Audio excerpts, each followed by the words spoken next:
ব্লেন্ডারের মধ্যে কুমড়ো আর ডিম দিয়ে একটা রেসিপি বানিয়ে দেখাবো, যেটা রুটি, লুচি, পরোটার সাথে দুর্দান্ত লাগবে।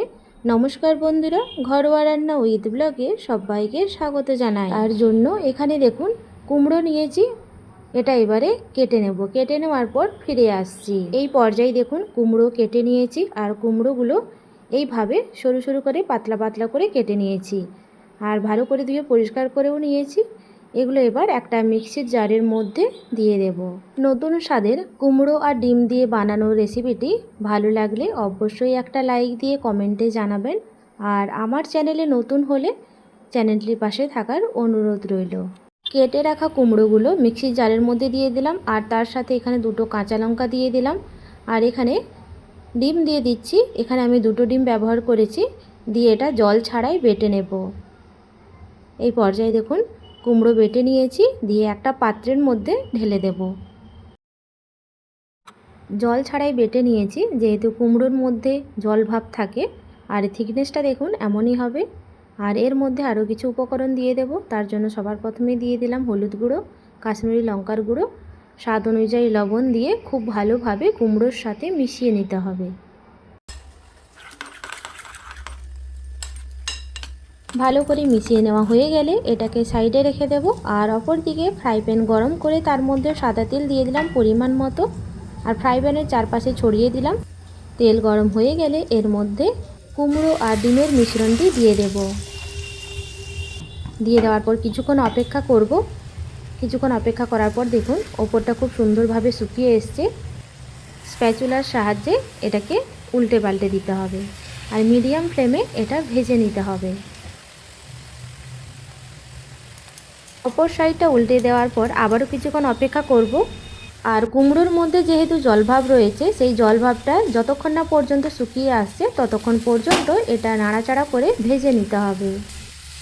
বেশ কিছুটা সময় নিয়ে নাড়াচাড়া করে নেওয়ার পর এই পর্যায়ে দেখুন কুমড়ো আর ডিম খুব সুন্দরভাবে ভাজা হয়ে গিয়েছে। একটা পাত্রের মধ্যে নামিয়ে নিয়েছি, এগুলোকে এবার সাইডে রেখে দেব। অপরদিকে কড়াই গরম করে তার মধ্যে সাদা তেল দিয়ে দিলাম পরিমাণ মতো, আর এর মধ্যে আগে থেকে কেটে ধুয়ে রাখা আলুর টুকরোগুলো দিয়ে দিলাম। এখানে আমি দুটো আলু দিয়েছি, আর তার সাথে অল্প লবণ দিয়ে আলু নাড়াচাড়া করে নেব। মিডিয়াম ফ্লেমে আলু হালকা লাল করে ভেজে নেব। এই পর্যায়ে দেখুন আলু খুব সুন্দরভাবে ভাজা হয়ে গেলে একটা পাত্রের মধ্যে নামিয়ে নেব।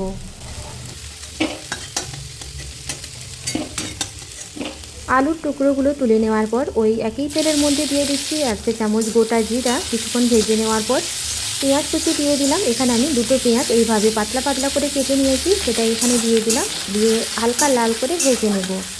কিছুক্ষণ ভেজে নেওয়ার পর এর মধ্যে দিয়ে দেব 1 চামচ আদা রসুন বাটা। আদা রসুন বাটা দিয়ে দেওয়ার পর আবারও ভালো করে নাড়াচাড়া করে নেব, যতক্ষণ না পর্যন্ত আদা রসুনের কাঁচা গন্ধ চলে যাচ্ছে।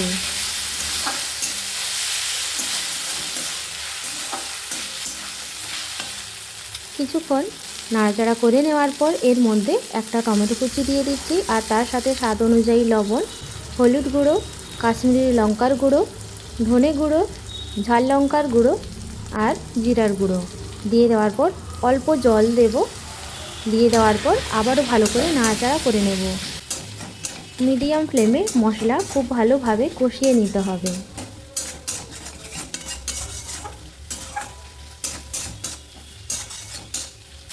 বেশ কিছুটা সময় নিয়ে মশলা খুব সুন্দরভাবে কষিয়ে নিয়েছি, আর এর মধ্যে দিয়ে দেব ভেজে রাখা আলুর টুকরোগুলো।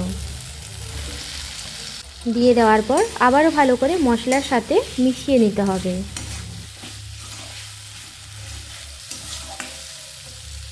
মশলার সাথে আলু খুব সুন্দরভাবে মিশিয়ে নেওয়া হয়ে গেলে এর মধ্যে উষ্ণ গরম জল দিয়ে দিচ্ছি পরিমাণ মতো।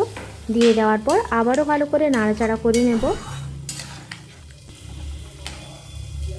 এরপর এটা ঢাকা দিয়ে রাখবো মিডিয়াম ফ্লেমে যতক্ষণ না পর্যন্ত আলু সেদ্ধ হয়ে আসছে।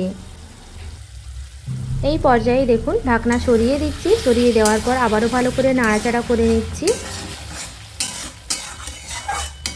আর এই সময় কিন্তু আলু খুব সুন্দরভাবে সেদ্ধ হয়ে গিয়েছে। ভালো করে মিশিয়ে নেওয়ার পর এর মধ্যে দিয়ে দিচ্ছি আগে থেকে ভেজে রাখা কুমড়ো আর ডিম। দিয়ে দেওয়ার পর আবারও ভালো করে আলু আর মশলার সাথে মিশিয়ে নিতে হবে। নতুন স্বাদের এই রেসিপিটি আপনারা একবার হলেও বাড়িতে বানিয়ে দেখবেন। আশা করি আপনাদের অনেক ভালো লাগবে।